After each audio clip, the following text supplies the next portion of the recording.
Why is it important? Well, because I think it's morally right. Because I think what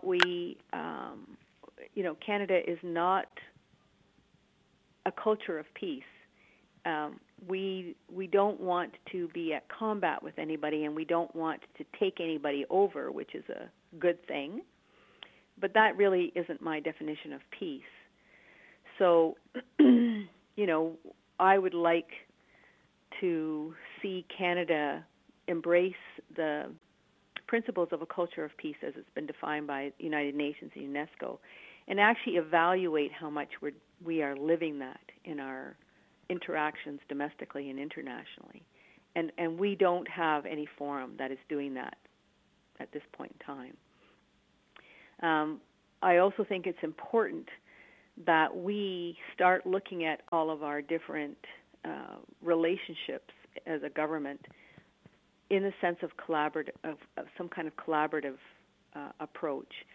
And that's very different than what we're doing right now, and I really don't understand it because a lot of our organizations, even our national defense, et cetera, when they evaluate how we might set up relationships with other countries,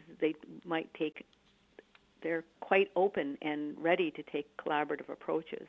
How can we work this out so that all of our interests are represented in whatever we do next? We have that fundamental principle within Canada already, and yet when it comes to a political decision, there's a lot of posturing, rights-based approaches.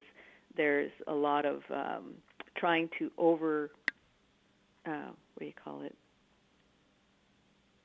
take advantage, like just to get the advantage in the situation so that we have more power and advantage than whoever else we're talking to. And I don't understand why that is the case. I do kind of academically, but when I look at it in the sense of the common sense of it, it doesn't make any sense to me, and I don't understand that. So I consider it to be like a lack of information within our politicians, as opposed to, that Canada can't do it. I also believe that Canada globally is in a perfect position because of a lot of the work of Lester B. Pearson, who really created an international image of us as peaceful people. And so we are in this ideal situation as a very visible and notable-sized country to be able to lead the world in being able to provide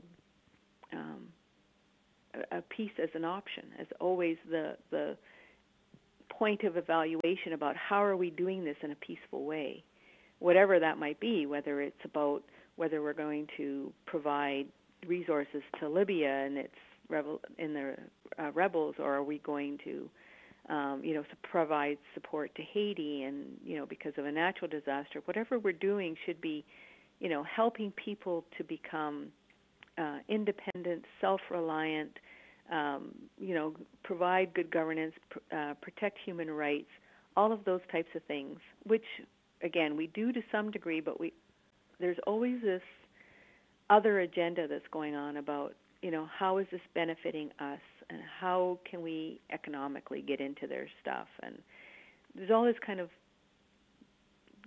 collusion that's going on that I find there is no challenge for that in our government. There's no challenge to the decisions that we make about how we are going to direct ourselves in our international and domestic affairs.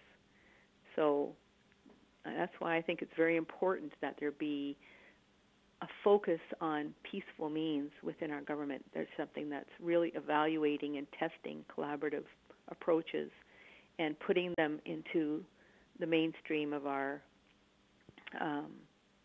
legislation, our policies and procedures.